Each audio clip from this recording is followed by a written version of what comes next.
At 2:17 a.m., the power dies. Not a flicker, not a surge, just absence. The low hum of transformers vanishes, refrigerators fall silent, rotors blink out, and within seconds, an entire grid segment collapses into darkness. This is not a storm, not a scheduled outage, not something you can fix by checking a fuse box. This is systemic failure. And in the first few minutes, almost everyone makes the same mistake. They wait. Waiting is the most dangerous instinct in a grid-down scenario because modern infrastructure is built on continuity, not recovery speed. Electrical grids operate as synchronized networks, balancing generation and load in real time. When a major disturbance occurs, whether from cascading line failure, geomagnetic disturbance, or critical substation loss, the system doesn't simply turn back on, it fractures.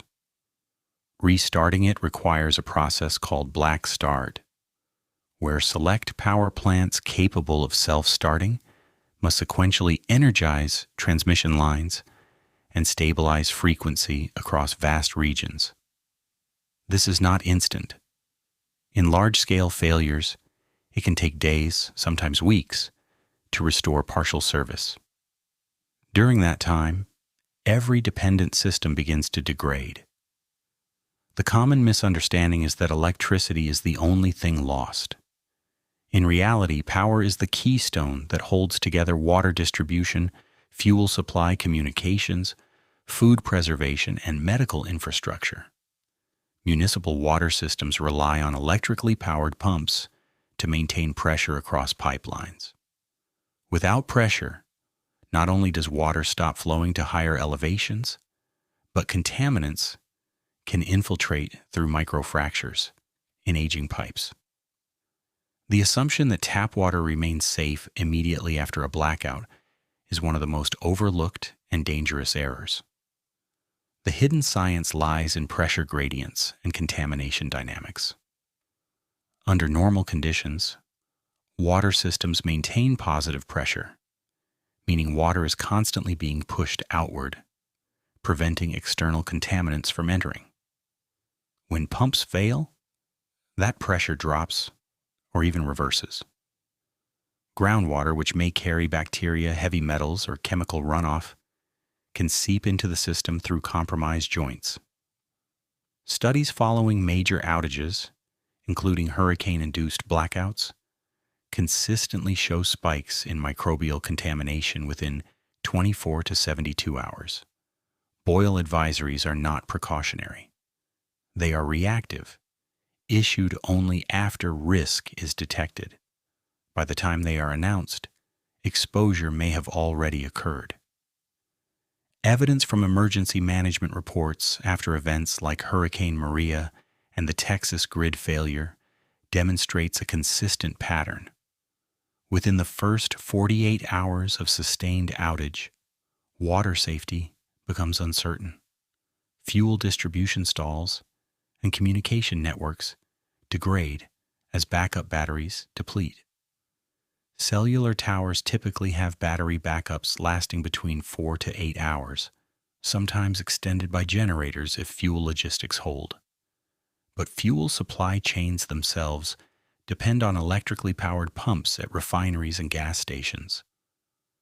When those fail, transportation halts and resupply becomes impossible. The survival implication is immediate and non-negotiable. The first hour of a grid-down event is not for observation, it is for action. The priority is not light, not information, but stabilization of essentials: water, temperature regulation, and communication redundancy. Yet most individuals invert this priority, focusing on confirming the outage through devices that are already draining limited battery reserves. This behavior is driven by normalcy bias, the cognitive tendency to assume that systems will return to baseline quickly because they always have in the past. As the hours progress, another layer of failure begins to emerge. Refrigeration systems, both residential and commercial, rely entirely on continuous power to maintain safe temperature ranges. Without electricity, internal temperatures begin to rise immediately. The rate of warming depends on insulation quality and ambient conditions. But generally, perishable food enters the danger zone, above 4 degrees Celsius, within 4 hours. Bacterial growth accelerates exponentially in this range, particularly for protein-rich foods. The misconception is that food spoilage is gradual and detectable by smell or appearance. In reality, many pathogens do not produce noticeable sensory changes, meaning food can become unsafe long before it appears spoiled. The hidden mechanism here is microbial replication kinetics. Under optimal conditions, certain bacteria can double in number every 20 minutes. This means that within a few hours, a small, harmless population can become a significant health risk.